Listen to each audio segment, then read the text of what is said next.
supporters, amis supportrices du club sportif Sedan-Ardennes, bonsoir, bienvenue à toutes et à tous dans ce 26e épisode de la saison 4 de Drapeau Vert, Carton Rouge. On est ensemble les amis pour une petite heure d'infos, d'actu autour du club sportif Sedan-Ardennes et de l'actu. Il y en a à foison autour des Verts et Rouges. On va parler réserve, on va parler R1, on va parler match des légendes, on va vous donner toutes les infos qu'on a pour vous en ce lundi soir. C'est un vrai plaisir de vous retrouver en direct ainsi que sur les plateformes nationales de streaming si vous nous écoutez pendant la semaine en allant au boulot, en prenant votre douche, en mangeant ou même en faisant d'autres choses. C'est un vrai plaisir. Lui il est sorti de la douche il y a à peine quelques minutes. C'est Florian qui est avec nous. Comment il va Florian ce soir?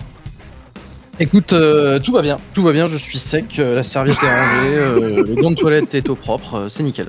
Impeccable, lui il ira à la douche après puisqu'il rentre à peine du travail et il est déjà avec nous à son micro devant son ordinateur. C'est Robin qui est avec nous aujourd'hui. Comment il va Robin? Je suis essoufflé, j'ai couru comme un fou pour arriver à l'heure. Mais tout va bien. J'aimerais bien voir ça quand même parce que j'ai plus l'habitude de te voir avec un calepin et un stylo. Ça donne quoi Robin à la course à pied? 5 minutes au kilo? 6 minutes au kilo? Entre les deux, c'est 5,30. Allez. Joker. Bon, tu sais que Robin est un grand badmintonneur. C'est vrai? Ah oui, un badminton en chambre Florian parce que son sport de cette année c'est le badminton. Il a changé de raquette. Il est passé du tennis de table au badminton. Et Robin, c'est alors Robin aussi. À quand un match Robin Florian? Ouais, mais en fait, on fait le même sport, mais moi je le fais bien quoi. Non mais l'humiliation ça serait trop pour lui, il supporterait pas, il rentrerait directement dans le sud, donc j'ai pas envie de ça. T'es un gentil toi Florian, je le sais, mais Robin je pense qu'il hésiterait pas à t'en mettre une belle et puis après à publier ça dans des journaux qu'on connaît. Bon bref. Par contre j'espère quand même que son niveau au badminton est meilleur que son zoom sur le Nokia 3310 de ce week-end quand même pour la santé du badminton. Et oui, on peut pas être réalisateur, vice-président de Drapeau Vert, Carton Rouge, commentateur en or et cadreur, c'est pas possible. Et c'est rassurant Florian.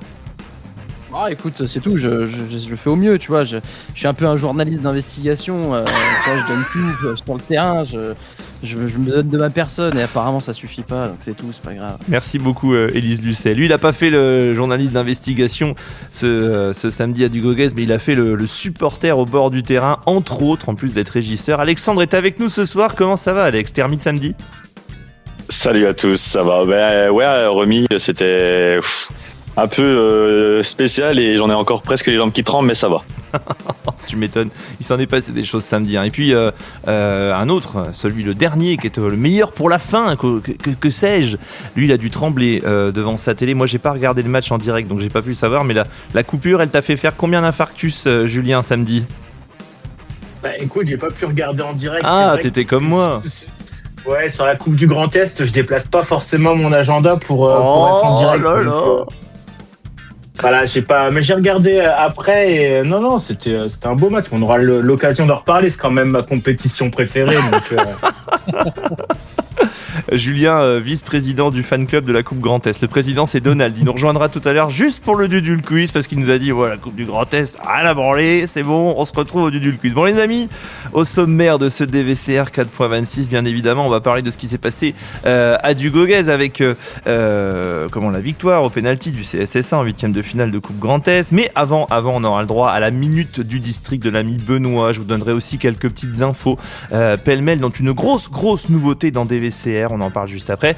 On recevra aux alentours de 21h Hugo Stavikowski, le directeur sportif d'Amnéville, qui vient nous présenter un petit peu son club et nous parler forcément de l'opposition de samedi entre Amnéville et le CSSA. Et oui, la R1 Omiris reprend ses droits. Et puis on terminera par un Dudul Quiz entre nous, messieurs. Entre nous, puisque personne n'a trouvé le bon prono de samedi. Alors on s'affrontera et ça donnera à coup sûr un vrai beau duel. Les amis, DVCR 4.26, c'est maintenant, ne bougez pas. On est parti pour les petites infos de Thibaut.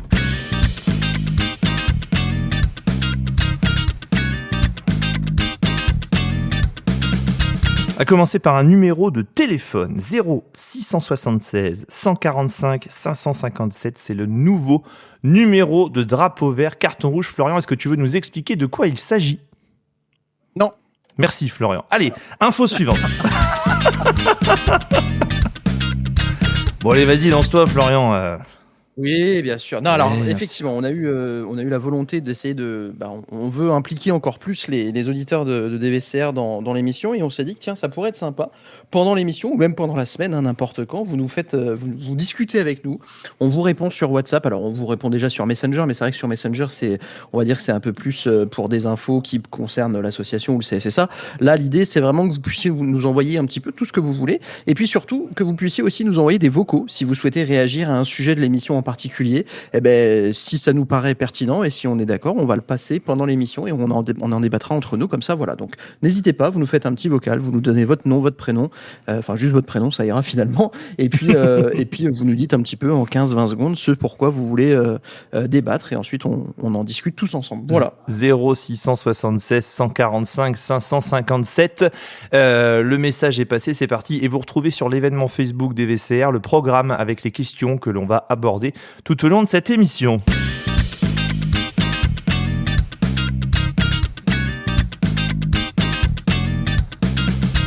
Ce week-end en Coupe Grand Est, le CSSA a affronté Blénaud, vous le savez, de partout, victoire au tir au but, mais l'autre équipe, l'équipe de R1, si j'ose dire, a fait un match amical avec une victoire 5-0 face à Neuvillette-Jamin samedi en début d'après-midi, il me semble. Bravo les gars, c'est de bon augure. Neuvillette-Jamin, c'est un des leaders de la poule de R2. Voilà, c'était pour le petit résultat de cette équipe et de ce match amical.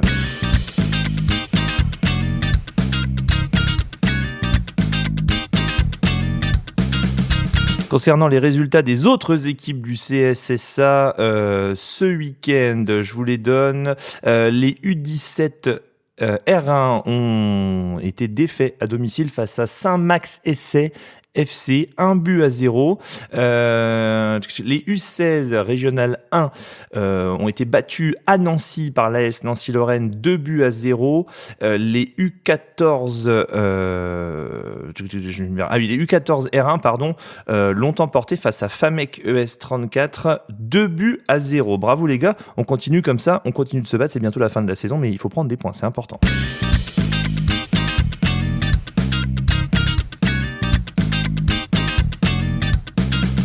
Et puis une dernière info, je ne sais pas si vous y avez échappé ou pas, vous savez maintenant, si vous avez suivi la conférence de presse du CSSA et vous avez suivi les différents médias ardennais, que à l'occasion du match Sedan-Bonny-sur-Meuse du 11 avril, le match sera décalé à 20h, puisque juste avant ce match, il y aura un match amical, un match des légendes avec les organisateurs du Cabaret Vert qui affronteront des anciennes légendes du CSSA, enfin des légendes du CSSA, parmi lesquelles Pius Ndiefi, Cédric Mionnet, Pierre Debloc, il me semble. Je crois qu'il y a Oumar Dieng aussi qui sera là, Jean-Louis Mazéo, Benoît Costil également. Enfin bref, une pléiade comme ça de joueurs de légende. Et ben nous, on n'est pas peu fiers parce qu'on va s'organiser aussi quand on a appris ça. On va diffuser ce match juste avant, ce match qui est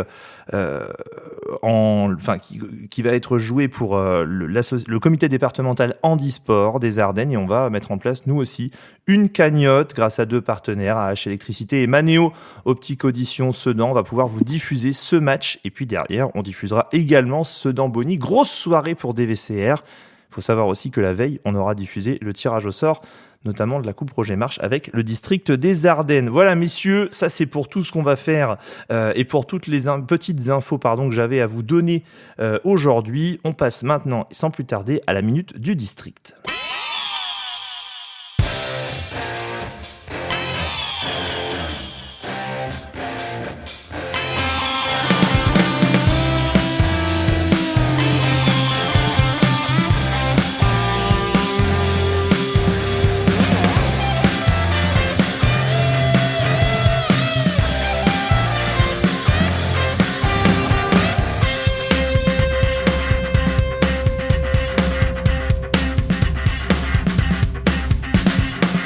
Bienvenue à tous les amis de Drapeau Vert Carton Rouge et bienvenue dans la Minute du District enregistrée tranquillement en direct de chez moi.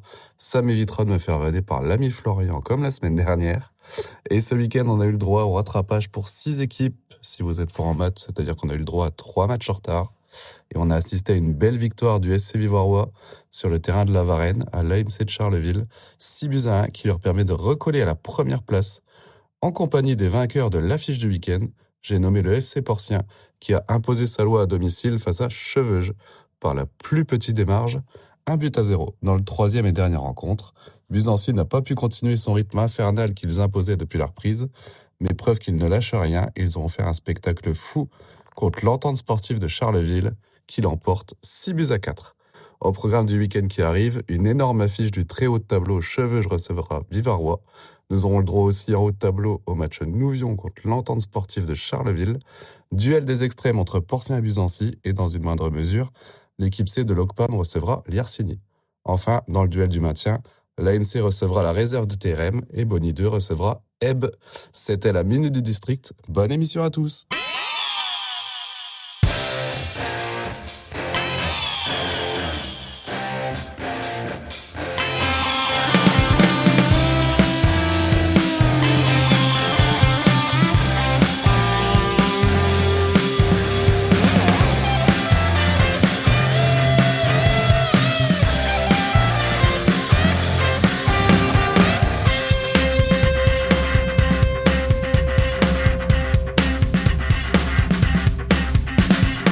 Merci beaucoup Benoît. Florian, il y a Benoît qui m'a chargé de te dire qu'il l'avait fait en 2 fois cette minute du district.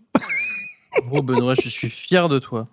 Objectif en une fois pour la prochaine fois. Hein. Pour ceux qui ont pas la vanne, je vous invite à réécouter l'émission de la semaine dernière où où Benoît fait sa première chronique en direct et Florian à la fin il lui dit mais tu l'enregistres en plusieurs fois chez toi, non? Oh, c'était extraordinaire. Franchement, tu m'as envoyé du rêve. S'en est suivi quelques minutes d'anthologie et de vannes. D'ailleurs, drôle. même Robin nous a envoyé un message le lendemain ou le surlendemain, je sais plus, quand t'as écouté l'émission. Robin, ça t'a marqué? Ah ouais, vous m'avez fait trop rire la semaine dernière. Moment d'anthologie. Je crois que je me suis dit que j'allais la ressortir. Bon les amis, c'est parti. On va parler foot, on va attaquer le débrief, on va rentrer dans le dur, on va attaquer le débrief de ce CSSA Blénaud en Coupe du Grand Est. Copain Vincent de la Ligne Vert et Rouge qui gagnera avec un but de plus que l'adversaire. Cap-Vert qui a été un petit étalard du Cameroun. Bonne touche dans les 22 adverses. Londres a la volonté de faire forteresse. Ça fait trop bizarre. Samedi dernier au stade Louis Dugauguez, le CSSA recevait Blénaud, pensionnaire de R2, pour un 8e de finale de Coupe du Grand Est, alléchant pour certains, complètement insignifiant pour d'autres, mais ça c'est un autre débat. On y reviendra peut-être lors du quart de finale, puisque le CSSA s'est qualifié, brillamment, pas brillamment, on va en débattre également. 2 buts partout dans un match rocambolesque, avec des retournements de situation sur le terrain comme en tribune avec des VCR. Il s'est passé plein de choses. Avant de commencer à débattre, messieurs, et la première question, je vais jouer un petit peu les oiseaux de mauvais augure ce soir, parce que on a l'éternel débat en se disant est-ce que les gars de la R3 sont aussi forts que les gars de la R1, et pourquoi il y a les gars de la R3 qui jouent pas en R1, gnani, nanana, etc. On a eu quelques messages la semaine dernière, notamment je me souviens d'Olivier Gisu, l'entraîneur de Thionville, qui nous avait dit « Je vous trouve sévère avec vos gars de R1. Dans votre groupe de R3, si on doit être honnête, il y a 3-4 joueurs qui ont le niveau pour jouer dans votre équipe de R1, etc. etc. » Donc je vais me placer un petit peu ce soir, avec ce score de 2 partout, en oiseau de mauvais augure. Dans quelques instants, messieurs, je vais vous demander si, avec 2 buts encaissés pendant le temps réglementaire, Noam Marquez est réellement l'homme du match de ce CSSA Blénaud. Bien évidemment, ça n'enlève rien à la performance lors de la séance des pénaltys. Mais avant ça, je vous propose d'écouter la réaction du coach du CSSA, de Dusty Ndanga, au micro, une fois n'est pas coutume, de Florian. Bon Dusty, un match de fou furieux, on en avait rarement vu des comme ça du Dugauguez. Comment toi tu... Ah, il y a Monsieur Kenchoul qui est là aussi. Bonjour Monsieur Kenchoul, vous allez bien? Moi j'ai un œil extérieur sur tout ça. Ah ouais, c'est vrai? C'est vrai? Non, comment toi tu as vécu la rencontre, surtout la fin de match, le but qui est comme ça, qui est pas accordé, finalement, qui est accordé. Comment vous avez réagi sur ce but-là? Qu'est-ce qui s'est passé réellement? Comment ça a réagi du côté de l'arbitrage? Bah ça a été une surprise déjà de pas... On est encore Ça a déjà été une surprise que le but soit validé parce qu'en fait, au départ, il ne le valide pas, il laisse jouer, donc les joueurs continuent à jouer. Après, je crois qu'il y a une action où il y a une faute, je crois, sur un des joueurs. Enfin, après, il y a des chauffourées, etc. Et derrière, il valide le but. Donc, c'est beaucoup d'incompréhension, d'autant plus que moi, j'étais rentré de base sur le terrain pour séparer. Donc, mes joueurs qui étaient plutôt nerveux à ce moment-là. Donc, je commence à sortir du terrain et je suis encore sur le terrain, mais voilà.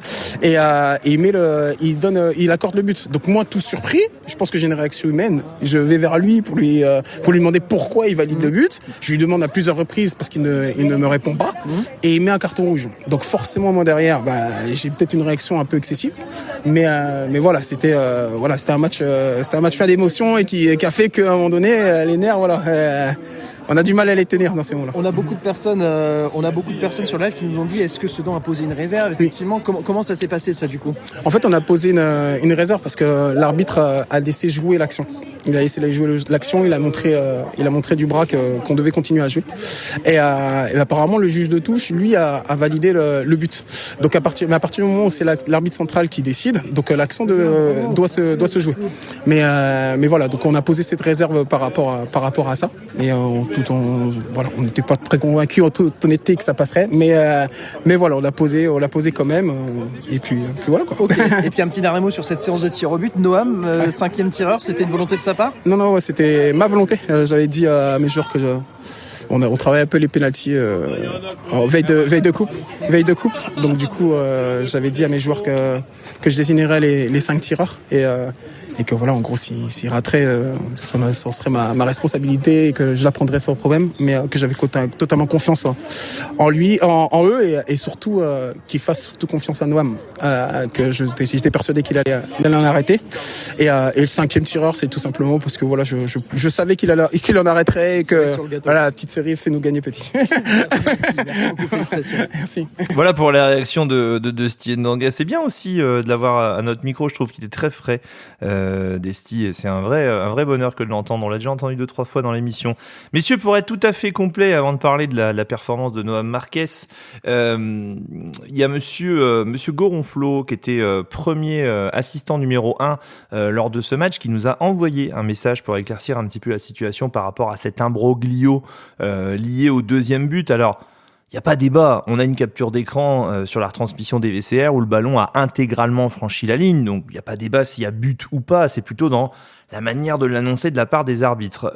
Il nous écrit, monsieur Goronflo, j'étais l'assistant numéro 1 de cette rencontre, je vais vous apporter plus de détails concernant le but qui a été accordé. En fait, au moment où la balle est rentrée dans le but, mon collègue assistant a montré de la main le fait de retourner au centre en bipant mon collègue central, c'est-à-dire qu'il bipe, je pense, avec le bout du drapeau, et il fait le signe d'aller au rond central parce qu'il y a but. Ce geste, et il l'a reconnu après, n'était pas approprié pour valider le but. Donc je pense que l'arbitre central n'a pas compris le geste. Je pense que il a interprété ce geste comme, vous savez, quand les arbitres montrent le terrain en disant jouer, et du coup il dit jouer. Il a d'ailleurs reconnu à la fin de la rencontre et s'est excusé, d'où la confusion, car le central pensait qu'il disait de continuer de jouer, alors que mon collègue indiquait de retourner au centre car il validait le but. Il y a juste eu incompréhension entre les arbitres à un moment donné. Voilà, c'est tout. J'ai souvenir d'un cas comme ça de litige un petit peu cette saison avec monsieur Péchotto également qui était venu nous expliquer un petit peu son ressenti par rapport à un penalty non sifflé. Je me souviens il y a quelques émissions. Ça reste des humains au bout du sifflet et dans l'action et dans le fait de décider comme ça, on peut parfois ne pas se comprendre. Voilà le fin mot de l'histoire. On revient au terrain. Merci d'ailleurs à monsieur Goronflo et merci à l'ensemble des arbitres qui nous écrivent de temps en temps pour échanger avec nous. Nous, on adore ça. Il faut continuer aussi. On a quand même pas mal de relations avec les arbitres et c'est quand même super parce que ce sont des gens qui sont très constructif, il faut le dire. Messieurs, on revient au terrain. Noam Marquez, héros de la séance de tir au but, 2 pénaltys arrêtés, je le rappelle, il met le 5e, cerise sur le gâteau, mais il encaisse 2 buts. Et vu comment on tombe sur Anthony Mfa, parce qu'on va faire le comparatif, on voit que ça depuis le début de la semaine, depuis samedi. Quand on voit comment on tombe sur Anthony Mfa, notamment sur un 2e but qui prend entre les jambes sur une sortie un petit peu en retard, moi, je me pose la question de savoir si, oui ou non, pour vous, Noam Marquez est l'homme du match de cette rencontre. J'ai besoin d'un oui ou d'un non pour constituer les équipes, et puis ensuite, on y va, quoi. Florian? Je dirais sur l'ensemble du match, non, mais je pense que les gens ont voté par rapport à la séance de penalty et à ce qui s'est passé en fin de match, donc ça doit être. Je pense que c'est pour ça qu'il a été élu. Okay, si on compte sur l'ensemble du match, pour moi, non. Non. Robin? C'est oui. Oui pour Robin. Alors attends, parce que j'ai inversé. Ok. Alex? C'est oui. Oui pour Alex. Et Julien? Je vais pas être en minorité pour une fois, je vais dire oui. Ah, il rejoint la majorité. Voilà. Comme quoi tout arrive. Florian, pour toi, c'est qui l'homme du match? Je te laisse la parole sur l'ensemble du match, on va dire. J'y ai pas Alors, je t'avoue que j'y ai pas réfléchi plus que ça. J'ai trouvé qu'Adem Zegdan avait fait un très très bon match, Ouais. défensivement comme offensivement. Alors il s'est un peu fait reprendre parfois par l'arbitre, il a peut-être eu quelques petites sautes d'humeur, mais je l'ai trouvé très présent, que ce soit défensivement ou offensivement. J'ai bien aimé aussi le match de notre défense. Alors même si tu l'as dit, on prend 2 buts, hein, mais je trouve que Axel et Papy, ça a été relativement solide. Donc voilà. Et après, oui, je pense que Noam, s'il n'est pas homme du match, il est peut-être deuxième sur l'ensemble de la rencontre, parce qu'encore une fois, même si les pénaltys, c'est les dernières minutes, il n'empêche que ça représente quand même la qualification sudanaise. Donc voilà. Ok, les gars, je sais pas si Alex, tu veux prendre la parole. Pour toi, Marquez, c'est l'homme du match, incontestable. Ouais, pour moi, c'est l'un du match incontestable, autant même dans le match que sur les pénaltys. Dans les matchs, il fait quand même les arrêts qu'il faut sur certaines actions. Il fait une sortie loin de sa surface pour aller tacler le ballon en touche, ce qui est quand même risqué pour un gardien, et il le fait très bien. Ensuite, sur les buts, le premier, malheureusement, il peut vraiment rien faire. C'est de la frappe, elle est complètement pleine lucarne opposée, même n'importe quel gardien ne peut l'arrêter, c'est vraiment bien précis. Le deuxième, je pense qu'il se fait surprendre et il sort pas tout de suite parce que pour lui, il pense que Islem Zegdan va rattraper son adversaire, mais ce qu'il ne fait pas.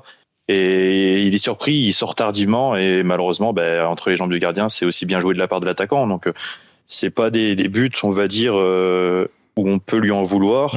Ça peut arriver à n'importe quel gardien. Et non, sur l'ensemble du match, moi, Noam Marquez, il fait ce qu'il doit faire. Il est rassurant dans les cages et mérite pleinement. Moi, je fais le comparatif par rapport à un but, par exemple, comme Cormontreuil, au retour. Le but du 1-0 de Cormontreuil, il y a plein de gens sur les lives, en réaction après le match, qui disaient « Ouais, MFA, il est pas bien sorti, il aurait dû sortir plus vite, etc. etc. » Donc, ça m'a fait un peu penser à ça. Julien, toi qui rejoins la majorité, t'es pragmatique par rapport à tout ça? Il a sauvé la patrie, alléluia. Il fait une erreur, il se rattrape derrière et il ressauve encore plus en sauvant le deuxième penalty. Donc non, pour moi, voilà, il a rattrapé son erreur directement sur le match et il a même qualifié l'équipe. Donc homme du match justifié. J'ai une info à vous donner. Un Tom Noël blessé pendant le match, qui a fait une radio, 1 mois d'indisponibilité. Tony qui nous dit sur le live que Telio Zani avait mal au tendon d'Achille également. Il a serré les dents pour pouvoir jouer le match. Robin, pour toi, pareil, j'allais dire MFA, Noam Marquez, homme du match. Toi, t'es plutôt pragmatique. Tu dis, voilà, il nous a fait gagner, il a arrêté les pénaltys, c'est bon, quoi. Stop, on arrête de débattre. Oui, puis même, en fait, homme du match, ça veut dire que pour moi, homme du match, ça veut dire que c'est le joueur le plus influent sur le match, que ce soit positivement ou négativement. En fait, si tu dois parler de la prestation d'un seul joueur sur ce match, tu vois, c'est lui. Donc, ça donne quand même un indice sur le fait que c'est Noam Marquez l'homme du match. Et puis, oui, effectivement, il y a cette espèce d'happy end à la fin qui aspire tout le reste, quoi. C'est intéressant. Il y a Aurélien qui nous dit il est l'homme du match sur la séance de penalty. De là à remettre quoi que ce soit en question, personnellement, je suis pas d'accord. Certes, on est tombé sur MFA à cause de ses bourdes, mais depuis quelques matchs, il est rassurant. En tout cas, on a 3 bons gardiens et c'est une très bonne chose. Vous réagissez, les amis, hein, je vous le rappelle, 0676 145 557. Et puis dès qu'on a une petite réaction, alerte générale, ouais. Lui. Et oui, Bernard Farcy sera au Gamefest, Florian. Donc il faut qu'on lui fasse une petite dédicace, alerte générale sur vos réactions. Vous n'hésitez pas, le groupe WhatsApp, il est fait pour vous, le numéro de téléphone pour le groupe WhatsApp. Messieurs, on va passer au deuxième item et je vais vous poser une autre question sans transition, on va dire. Carton rouge à nouveau pour Papis Touré. Moi, j'ai vu beaucoup de nervosité sur la fin de match, etc. Est-ce qu'on peut raccorder ça à l'ambiance qu'il y a aussi avec la R1 où le groupe R1, on relève souvent la nervosité, le côté un peu je m'enflamme et tout de suite je pars quand il y a un petit grain de sable dans l'engrenage. Est-ce que pour vous, même équipe, même maillot, même problème, ou alors c'est purement un problème de contexte, comme dirait Robin. Tiens, Robin, je vais te donner la parole. Est-ce que c'est un problème de contexte ?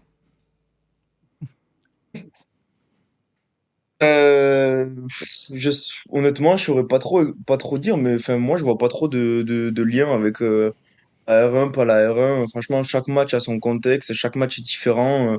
Honnêtement, moi, sur ça, je ferais vraiment pas de lien avec avec la Régional 1 pour le coup.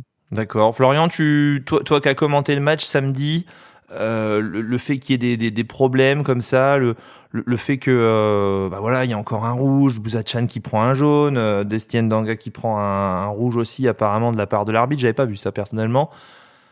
Est-ce qu'à un moment donné, on s'entraîne pas avec, enfin, il n'y a pas le groupe entier qui est nerveux, ou alors c'est purement parce que c'était tendu de partout samedi soir?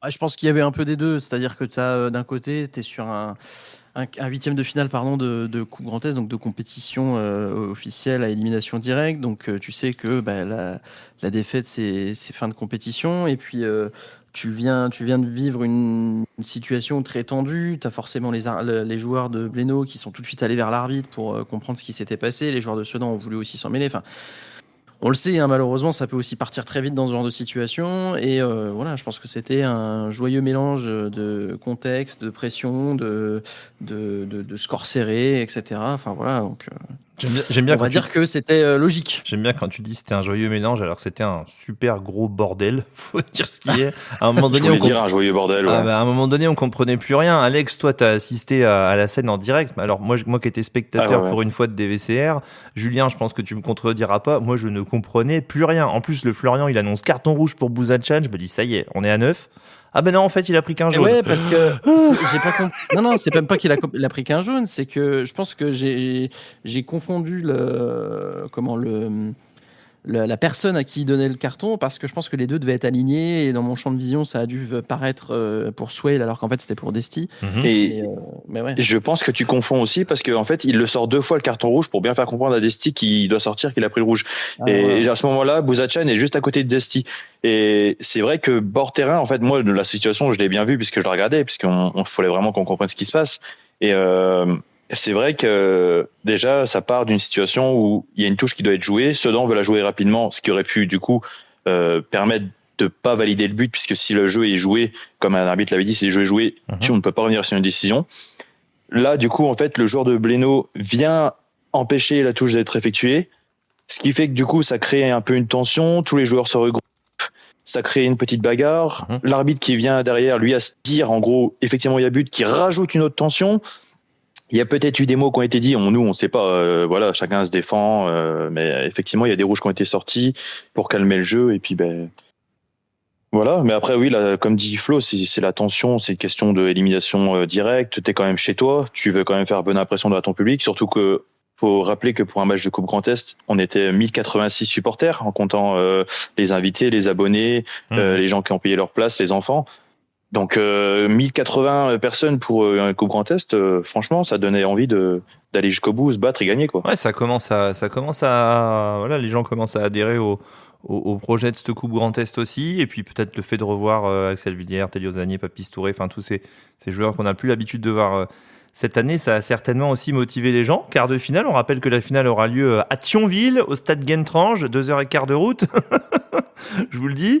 On verra. En attendant, on va faire un petit point sur les scores et les qualifications parce qu'il y a eu quand même énormément de surprises. Alors déjà, Sedan a failli passer à la trappe face à une R2 Blénaud qui caracole en tête de son groupe de R2 ou qui est deuxième, il me semble. Donc c'était une bonne équipe quand même.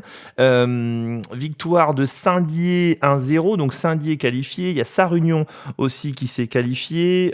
Schiltigheim qualifié également. La première grosse surprise, c'est Bar-le-Duc qui est venu à bout au tir au but de Cormontreuil. Cormontreuil sorti à Bar-le-Duc, ça fallait quand même le pronostiquer. Et puis la deuxième grosse surprise de ces huitièmes de finale de Coupe Grand Est, c'est la défaite de l'AS Nancy-Lorraine B, sortie par Reims-Sainte-Anne sur son terrain, 2-1. On saluera également la performance d'Étanges Grande, qui est allé se qualifier à Pagny-sur-Moselle au penalty, également 5-4.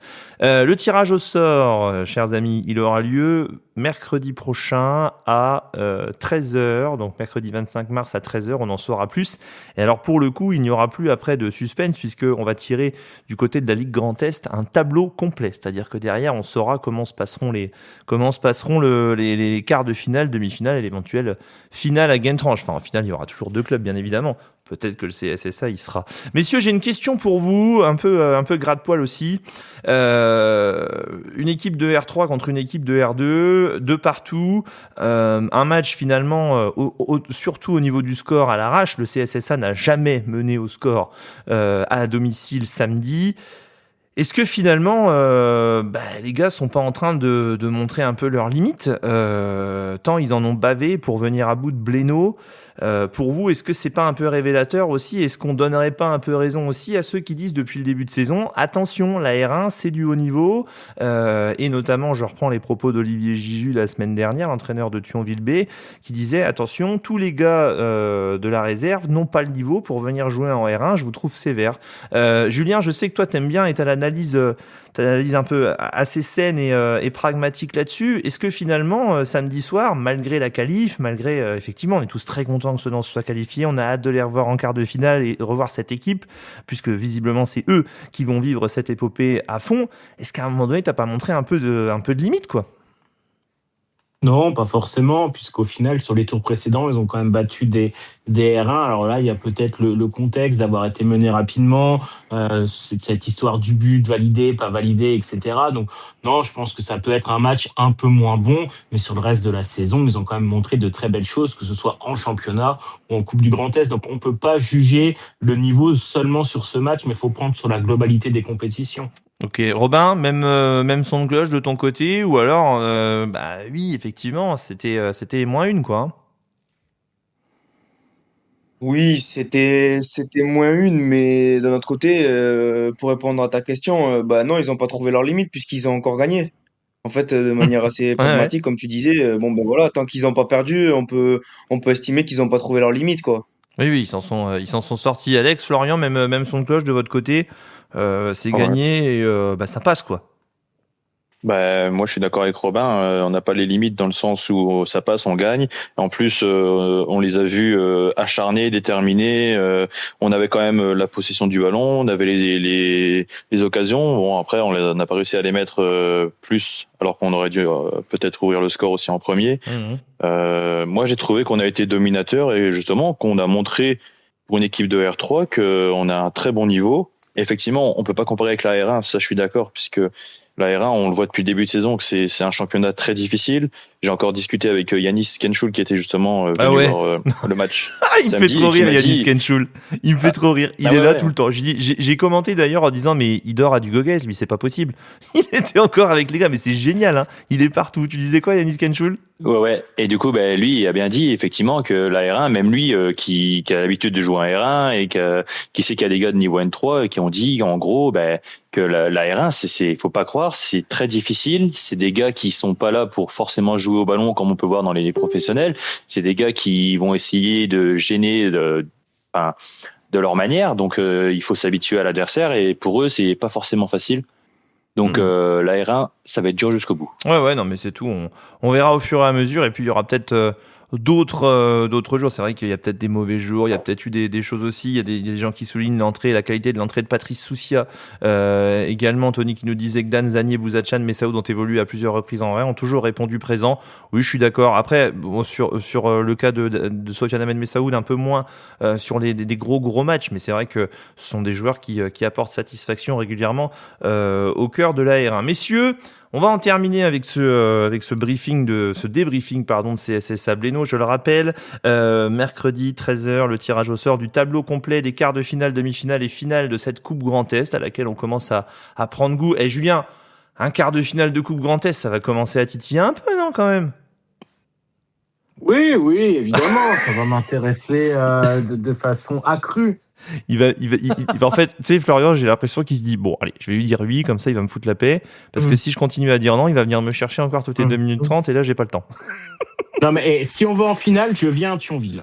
À Gaine-Tranche. Le message le rendez-vous est pris. Je dis ça, c'est quand la finale? Ah non, trop tard, c'est bon, trop tard. Merde, c'est le jour où je me marie. Désolé chérie, il faut que j'aille voir la finale de la Coupe Grand Est. Non mais avec grand plaisir, Julien. Messieurs, voilà pour ce qu'on pouvait dire sur ce match de Blénaud. On va maintenant passer, si vous le voulez bien, à nos affaires courantes, puisque samedi il y a match. Samedi le CSSA remet le bleu de chauffe en R1 au Miris, enfin le vert de chauffe, vert et rouge de chauffe, peut-on dire. C'est parti pour le briefing de ce Amnéville CSSA.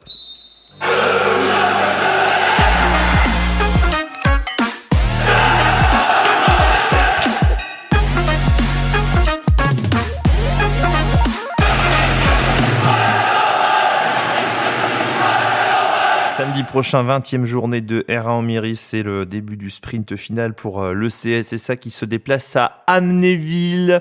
Match retour au match aller, les Sedanais l'avaient emporté 3-0 il me semble, et on n'avait pas eu l'opportunité d'accueillir quelqu'un du CSO Amnéville au match aller, je sais plus pourquoi, mais on n'avait pas réussi à avoir quelqu'un, et ce soir on a le privilège d'accueillir Hugo Stavikowski, le directeur sportif d'Amnéville. Hugo, bonsoir. Bonsoir Thibaut. Tu nous entends bien? Ça va? Je vous entends très bien. Excellent, impeccable. Sois le bienvenu Hugo sur ce live de drapeau vert, carton rouge. Tous les Sedanais sont ravis d'entendre ta voix. On va faire le lien. Toi, t'es arrivé il y a quelques semaines maintenant au CSO Amnéville. On va faire l'entretien en 3 parties comme je te le disais. Est-ce que dans un premier temps, tu peux nous présenter le CSO Amnéville, qui est pas un club lambda, j'ai envie de dire?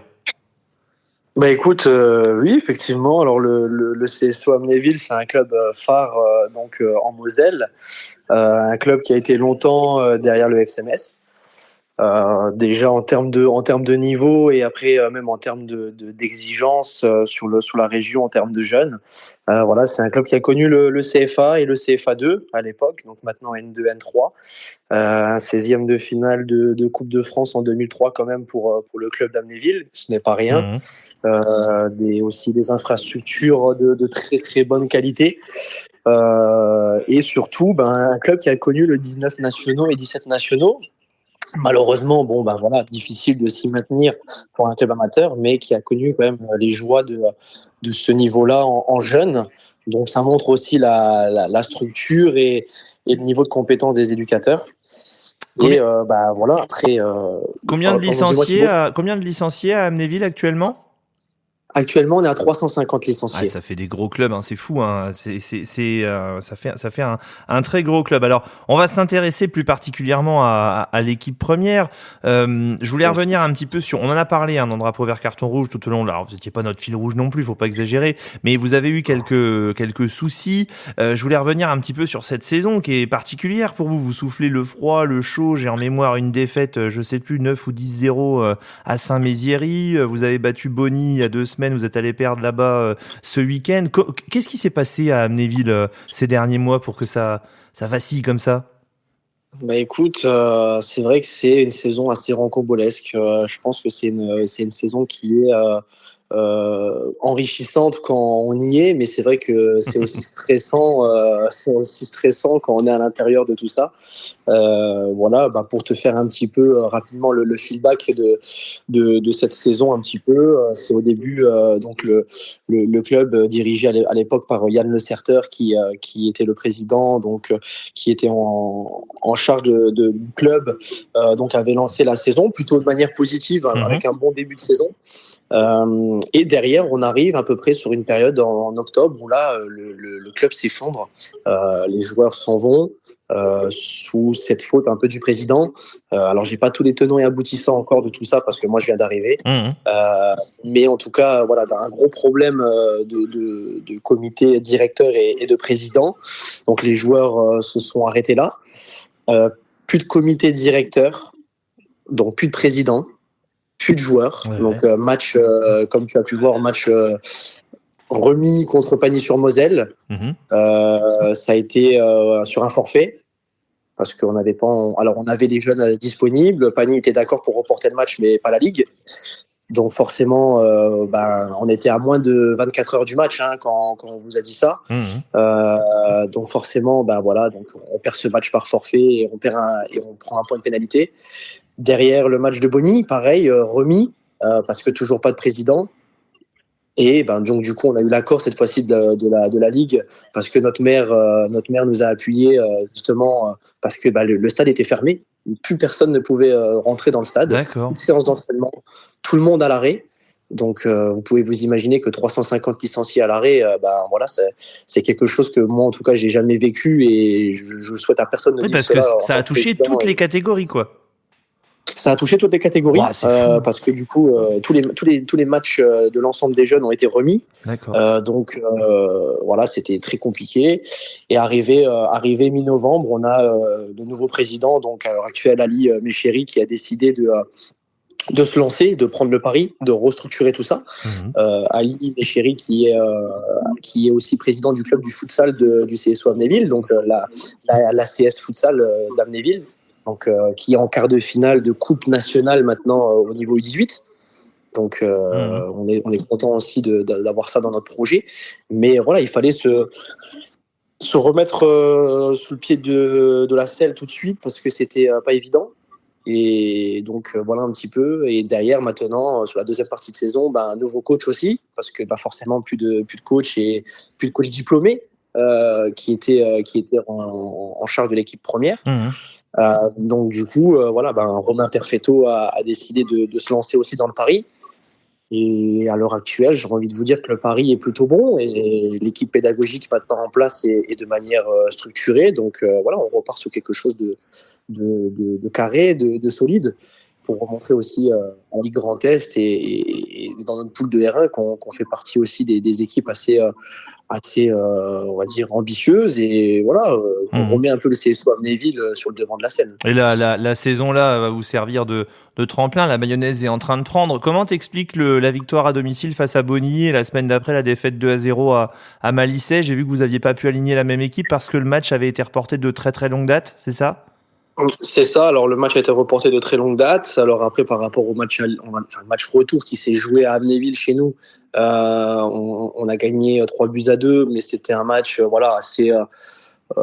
assez fermé. Mais on peut voir un peu que le score qui était plutôt ouvert, mais c'était plutôt fermé. Les deux équipes voulaient prendre ces points-là. Ça a tourné en notre faveur. On menait 2-0 assez rapidement. On s'est un peu relâché avant la mi-temps.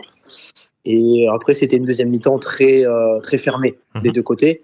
Peut-être le match nul aurait été logique, mais bon, on a pris ces 3 points-là, on va dire, au forceps. Mais derrière, par contre, à Malissay, effectivement, dimanche dernier, écoute, hier, c'était un peu plus difficile. Voilà, on avait 13 joueurs.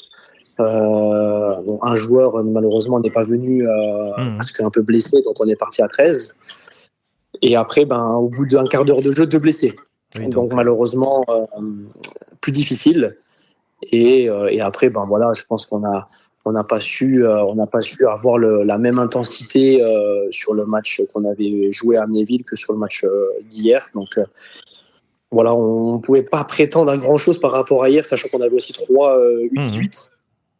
Donc voilà, c'était un petit peu plus difficile. Le match de samedi, 19h, il me semble, Amnéville CSSA, sans vouloir dévoiler les plans de l'équipe du CSO, est-ce qu'on va revoir des joueurs qu'on avait vus au match aller? Parce qu'on a compris que vous aviez eu des problèmes financiers et qu'il y a quand même pas mal de joueurs qui étaient partis.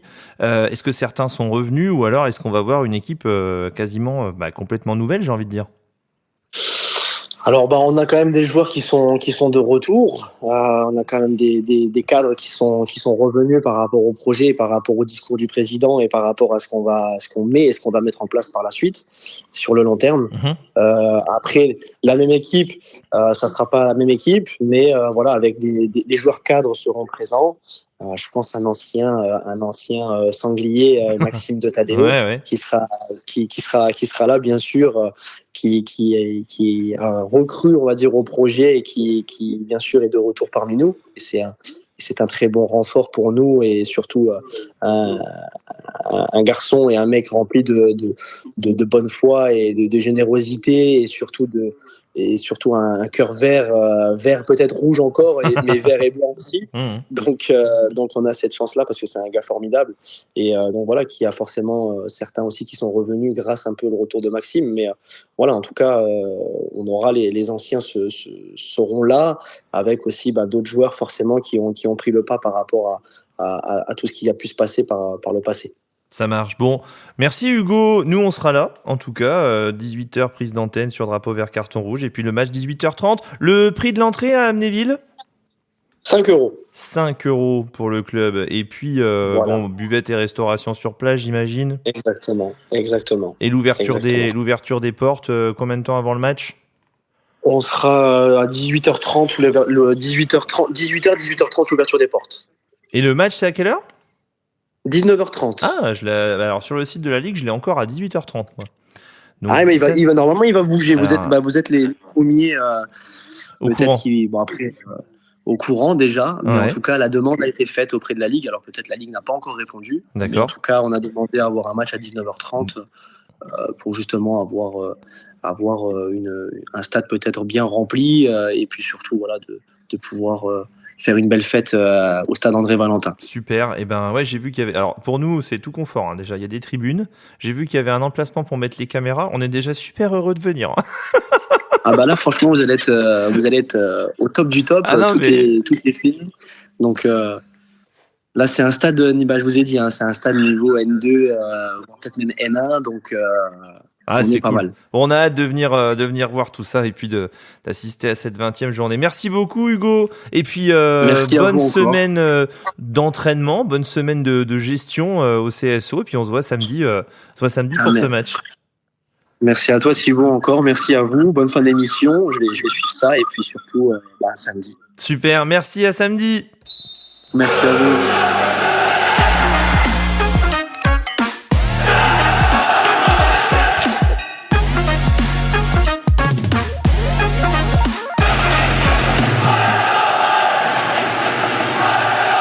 Voilà, messieurs, pour cette interview d'Hugo Stavikowski, qu'on a eu grand plaisir à recevoir. On en sait un peu plus sur cette saison un peu bizarre, hein, un peu comme il dit, un rocambolesque du CSO Amnéville qui joue parfois les troubles faits parce que il faut bien gagner des matchs, il faut bien prendre les 3 points, puis parfois qui subit un peu les conséquences de la gestion et puis de tout le passé.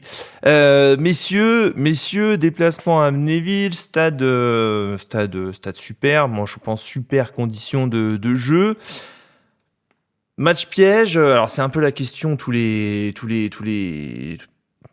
semaines, notamment en déplacement. Est-ce qu'on est à un tournant de la saison pour le CSSA, notamment avec ce match nul contre Thionville il y a 2 semaines, Florian?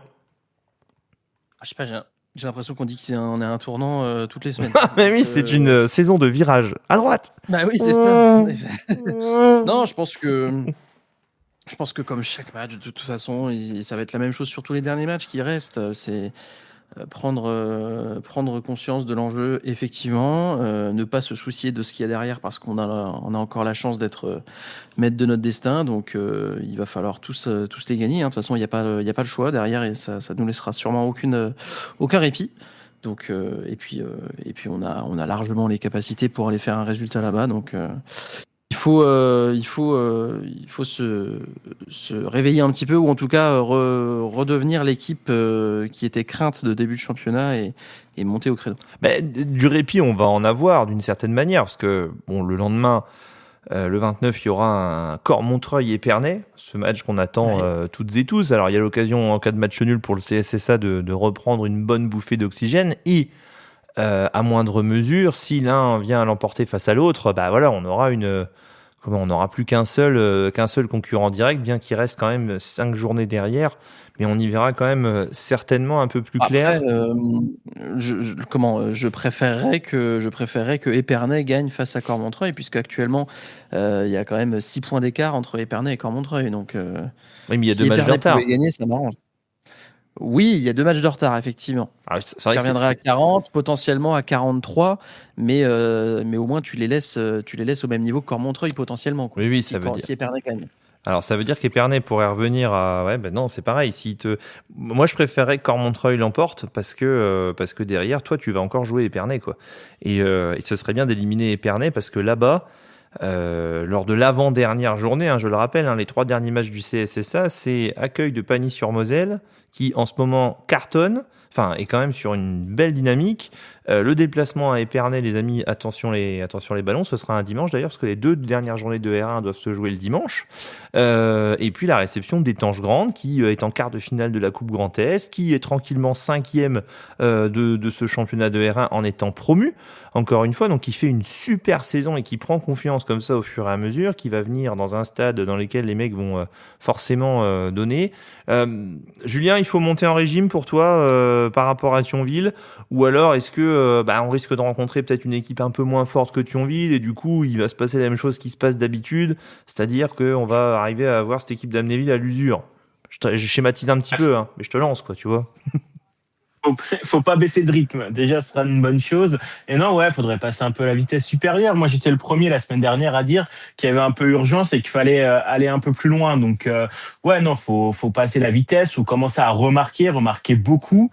Et reprendre confiance. Et pour revenir à ce que tu disais, moi personnellement, je préférais que Épernay gagne contre Cormontreuil, tout simplement parce qu'on va affronter Épernay, et donc ça nous permettra d'avoir toujours le destin entre nos mains. Que si Cormontreuil gagne, là on peut pas faire grand chose à part gagner tous les matchs, évidemment. Mais non, je préférerais vraiment avoir un match coup près contre Épernay en fin de saison, que de se dire, maintenant, faut compter sur une erreur de Cormontreuil. Je disais, Exactement. Attends, Robin, j'apporte juste une chose et je te donne la parole. Il y a quand même une stat qui est intéressante. Je regardais tout à l'heure en préparant l'émission. Sur les 10 premiers buteurs du classement de R1 Omiris, il n'y a plus que Yenny Nbakoto qui est à l'intérieur. Et je me souviens d'il y a quelques mois, avant la trêve, avant de Saint-Mézières, le retour là en janvier, on avait 3 ou 4 Sedanais dans les 10 premiers, ce qui prouve bien qu'on est clairement en perte de vitesse. Vas-y Robin, pardon, je t'avais coupé.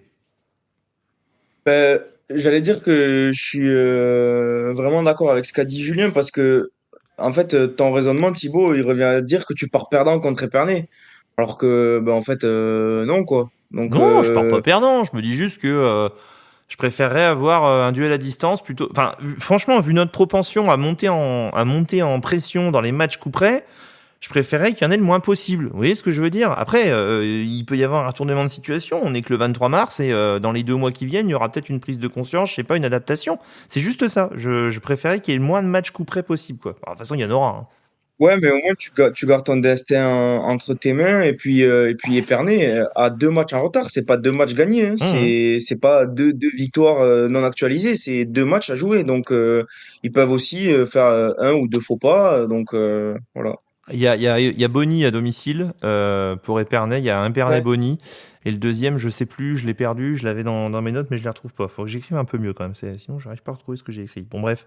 Alex, le mot sur Amnéville pour toi. Ce Amnéville CSSA, tu le redoutes ou tu te dis, bon, allez, finalement, vivement qu'on passe à autre chose parce que ce CSSA Thionville, on en a fait des caisses et des caisses et des caisses. Il est temps que le CSSA retourne sur le terrain pour jouer, quoi.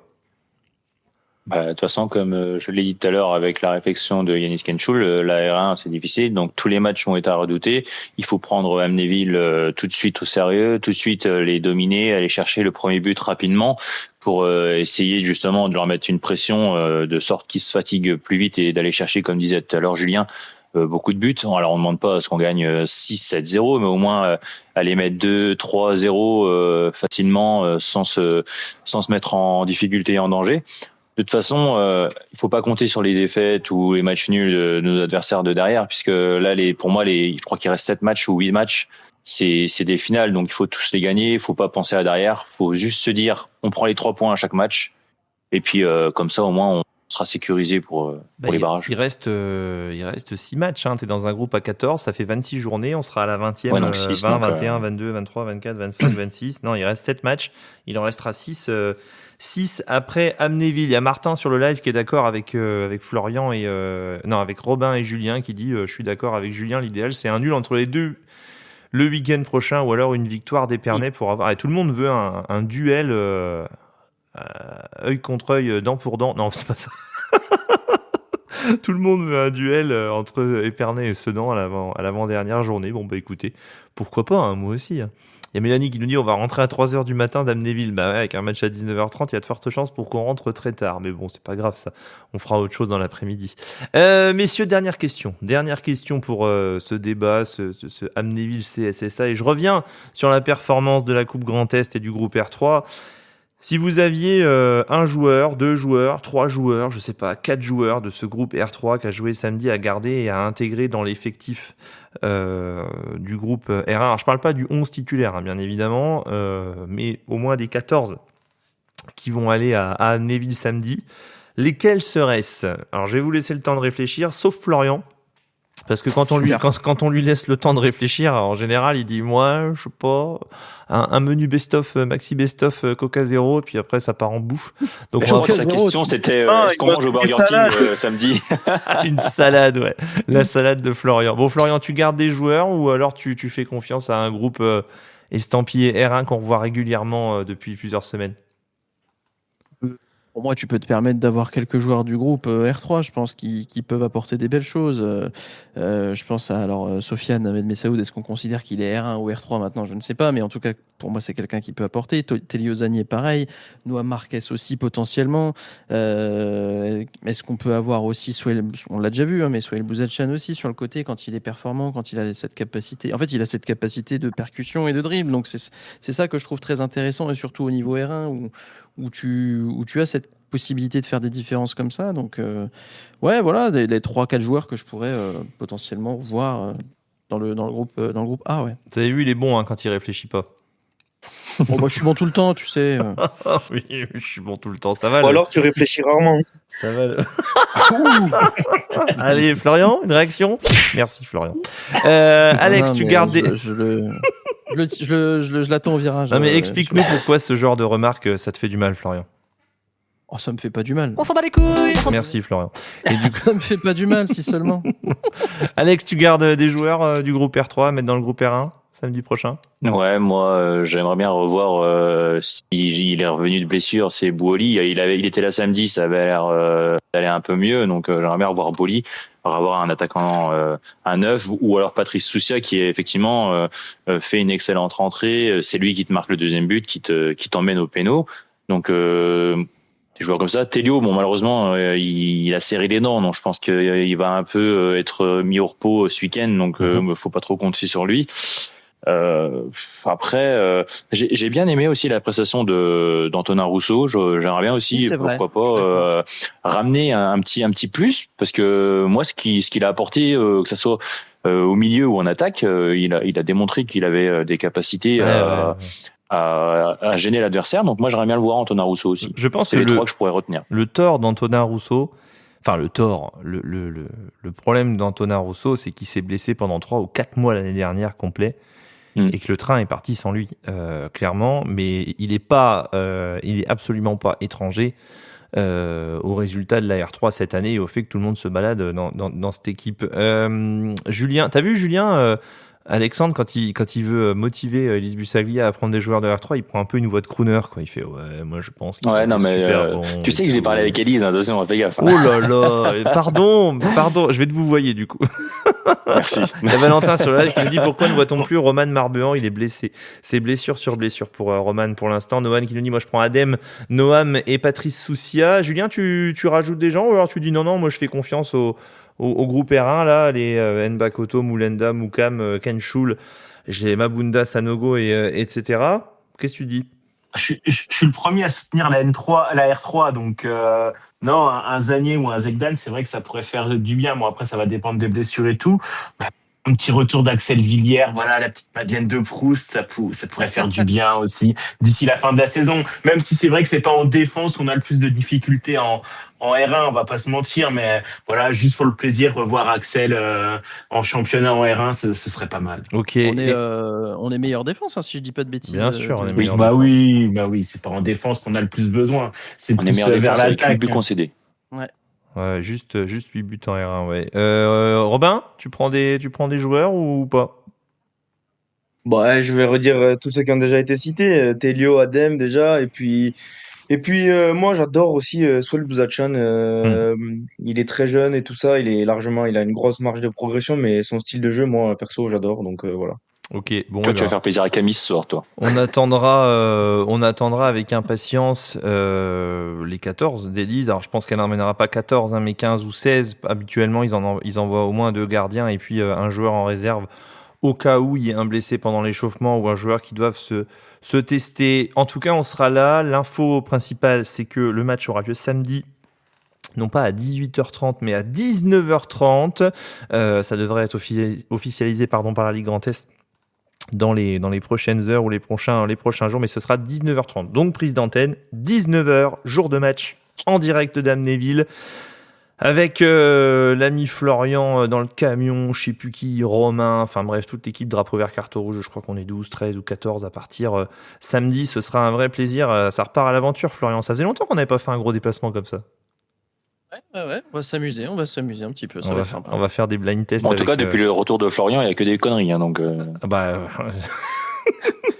C'était bien de filmer. Allumé, lui. Alors, explique-nous un peu ce qui s'est passé quand même, Florian, parce que en tant que vice-président et en tant que plus haut gradé de samedi, qu'est-ce qui s'est passé là à la 80e minute ?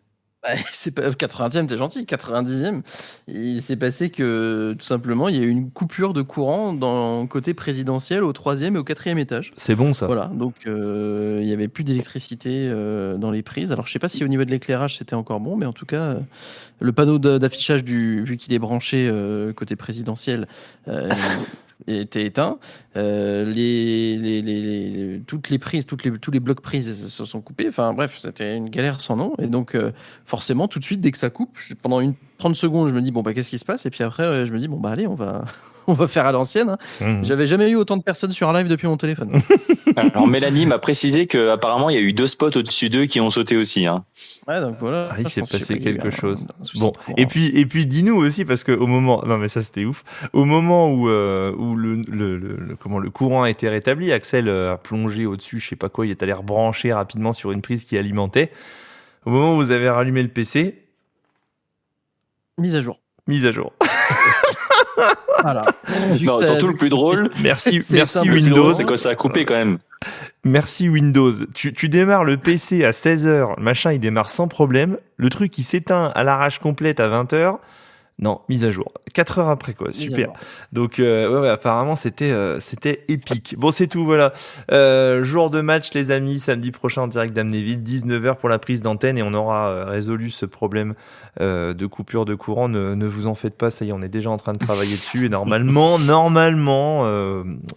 aura ce qu'il faut pour les prochaines Tiens, un petit mot, oui, vas-y. Un petit mot, mon cher Thibaut, avant d'entamer ce Dudul Quiz endiablé. Un petit mot qui vient du WhatsApp, du coup. Hein, on le rappelle, ce soir, on a lancé avec DVCR un WhatsApp. Il y a un petit message qui est pour Martin. Voilà, on nous a fait la part qu'il y a Martin qui était sorti de l'hôpital aujourd'hui après un accident de voiture, triple fracture du bassin. Il nous écoute, Martin. Wow. Il nous écoute régulièrement. Donc, on lui souhaite un très bon rétablissement, bon courage et merci de nous écouter, Martin. Mais ouais, carrément. Bon courage à toi, Martin. On a hâte de te recroiser autour des terrains. Et puis, si tu veux nous passer un coup de fil dans les prochaines semaines pour nous donner de tes nouvelles, n'hésite surtout pas. Les amis, c'est fini pour ce briefing d'Amnéville. On a débriefé Blénaud, on est bien. Et puis, on va s'affronter pour finir ce drapeau vert carton rouge 4.26 au Dudul Quiz avec l'ami Donald qui va nous rejoindre. Dudul Quiz, Dudul Quiz, Dudul Quiz, c'est le Dudul Quiz. Et pendant ce temps-là, sur les commentaires, il y a Teddy qui nous dit « Va vous falloir un onduleur où vous êtes capable de brancher l'ordinateur ». Oui, c'est exactement ce qu'on a, Teddy, en fait, mais le fait est qu'il était dans le camion.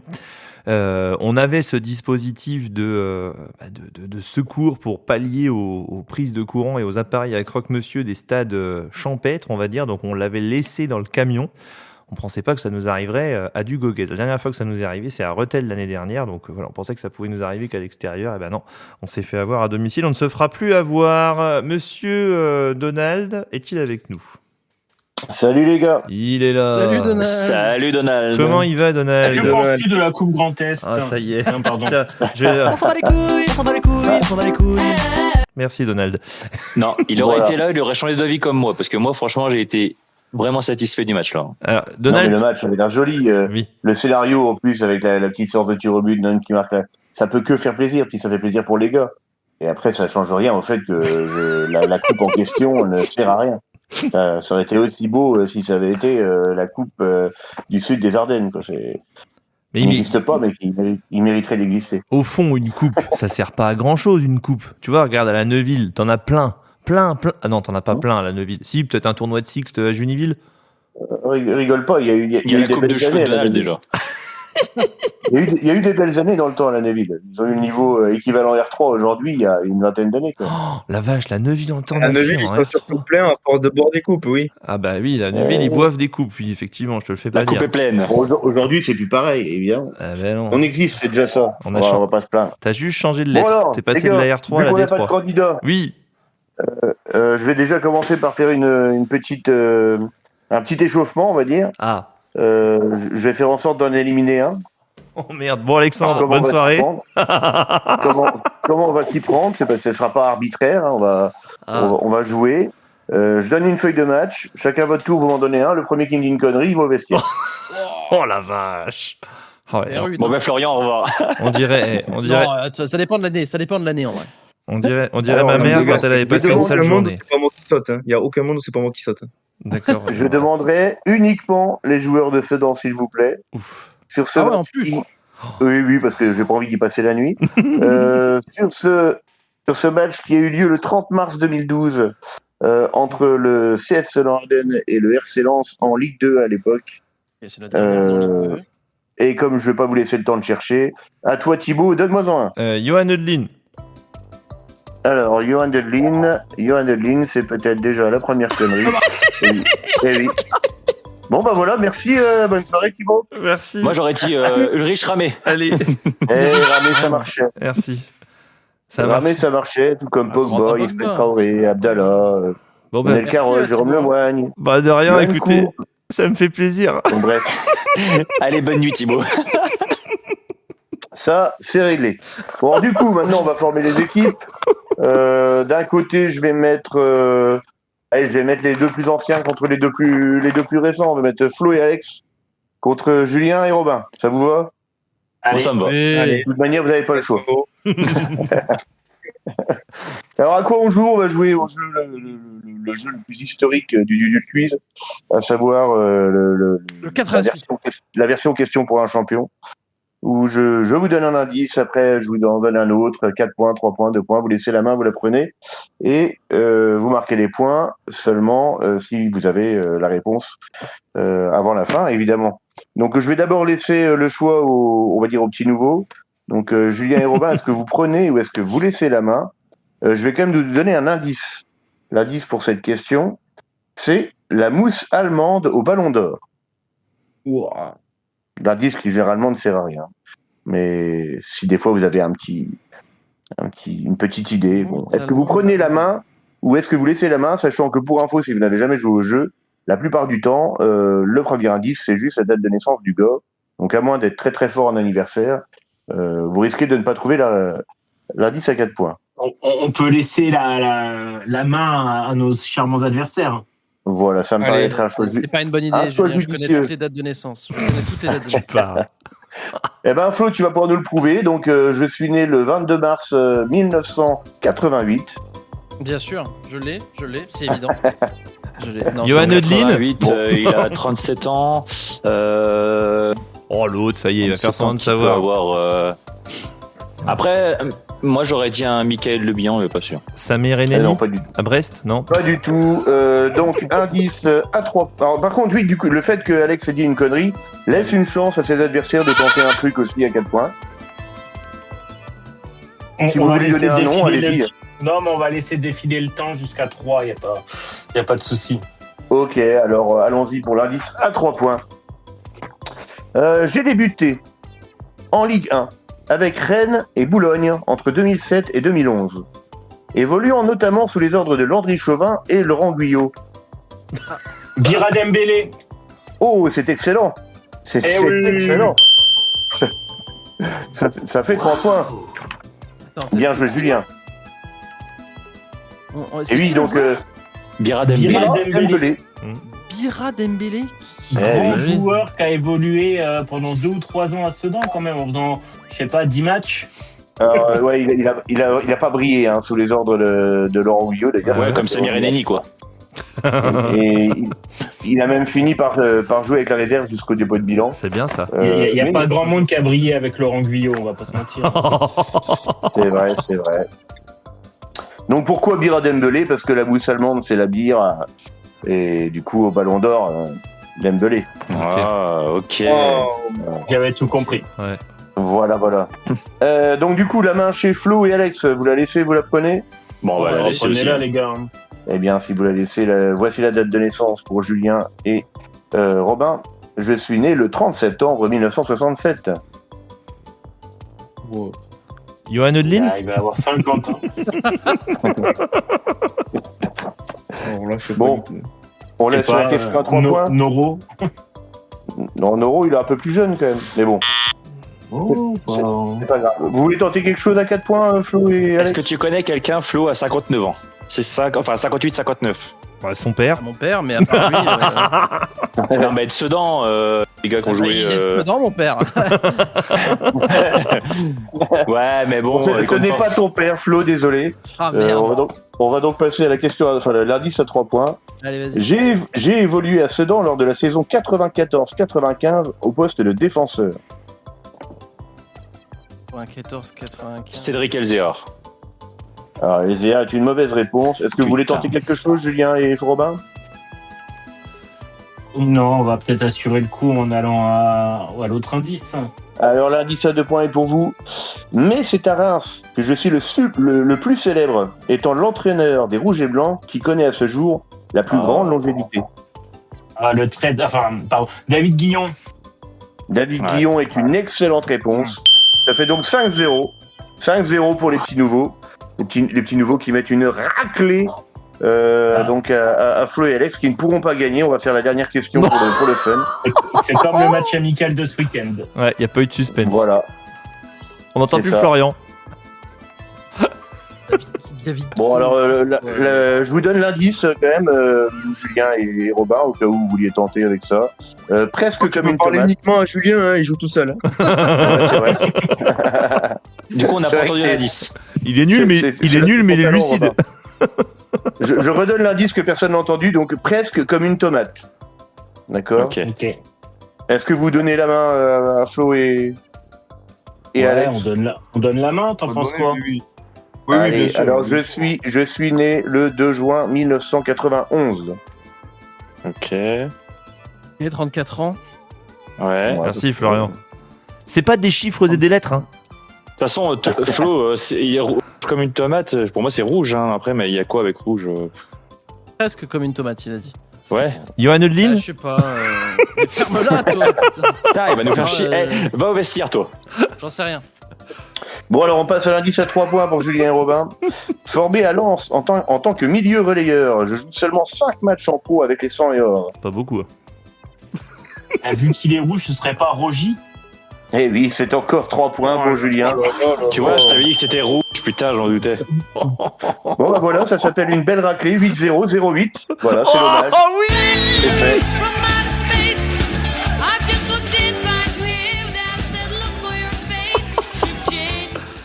Florian, une petite réaction? Absolument aucune.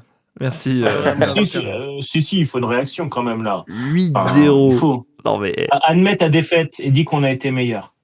Bravo, vous savez utiliser Google. Félicitations. Ouais. Je pense qu'il y a eu Google pour Bira Dembélé. Ça me paraît bizarre quand même. Hein. Non, même pas. Vous allez voir, Bira Dembélé, il a joué 3 matchs avec Sedan. Il y a personne qui se souvient de Bira Dembélé. Les gars, c'était moi Google. Ok, mais là, non. Google et ChatGPT. C'est GPT. Bon, c'est tout les amis. 8-0 en tout cas pour la paire Julien, Robin. Robin, une petite réaction aussi. Enchanté, Robin. Ça va? Ouais, bon, Il est derrière Robin aujourd'hui? Oh merde. Non, Robin, une petite réaction. Bah, franchement, Donald, la prochaine fois, tu pourras corser le niveau, parce que là. Ouais, trop facile. Tu t'es ennuyé. Bon, c'est tout. Presque, ouais. Victoire, les amis. Vous jouez toujours, hein, vous, au Prono Flash, bien évidemment. Il aura lieu samedi. Ce sera la grande finale du mois de mars. la semaine prochaine pour DVCR 4.27 à gagner pour le grand vainqueur du Dudul Quiz. Une nuit pour deux dans les suites Mana, les suites de luxe qui donnent directement sur la place du Cal. C'est juste magnifique. On avait eu des vainqueurs. Il faudra venir défier les vainqueurs de ce mois de mars et puis ensuite une grande finale. Merci Donald. Avec plaisir. On te retrouve la semaine prochaine en tant que chroniqueur, ça tombe bien. On parlera pas de Coupe Grand Est, Donald. Parfait. Bah si, parce que la semaine d'après, c'est la Coupe Grand Est. Du quiz, du quiz, du quiz, c'est le quiz. Alexandre, viens voir un peu par là, s'il te plaît. Merci Alexandre. Je vais mon Kevin. Ah, mais il faut qu'il la ramène tout le temps, il faut qu'il la ramène. Tu crois vraiment que si je lui dis qu'il y a la Coupe Grand Est la semaine d'après, il va venir? Non. Bon, mais de alors, toute façon, il vient toutes les semaines. laisse-le voilà, croire c'est que pas la R1, il y a 34 journées, avec un peu de chance, on va tirer une équipe de R1 de notre groupe et tu vois, genre genre Étanche Grand, on va dire, ah mais si, c'est de la R1, tu vas voir, viens avec nous et tout. Et non, lui, il faut qu'il la ramène. La Coupe Grand Est cette semaine prochaine. Il y a encore mieux, si tu veux l'attirer. mais ça- C'est un pensionnaire de N3. Ça suffit. Alors, Shilty Game est en R1, cher ami. Il n'y a pas de groupe de. J'ai dit ancien pensionnaire de N3. Ancien. Oui, bah, Sedan, ancien pensionnaire de Ligue 2. Enfin, amenez-lui, Oui, ancien mais chez pensionnaire Game, il y a de Ligue 3. fait 2 saisons quand même. Florian, est-ce que tu peux lui dire de la fermer, s'il te plaît? Merci. Alexandre, ferme-la, s'il te plaît. Ah oui, je vous aime. Bon, merci à tous les amis. Les prochaines dates de DVCR, samedi à Amnéville, prise d'antenne pour jour de match 19h en direct et en intégralité sur Drapeau Vert, Carton Rouge. Et on se retrouve pour débriefer ce match lundi prochain, 20h30. Et puis toute la semaine sur les plateformes nationales de streaming. Un grand merci à l'ensemble des partenaires et des adhérents Drapeau Vert, Carton Rouge. Merci Florian, merci Donald, merci Robin, merci Julien. Puis merci Alexandre, hein, bien évidemment. On vous souhaite une bonne fin de soirée, les amis. On a hâte de vous retrouver pour parler foot. Et puis d'ici là, allez Sedan! Allez, Sedan! Allez, Sedan!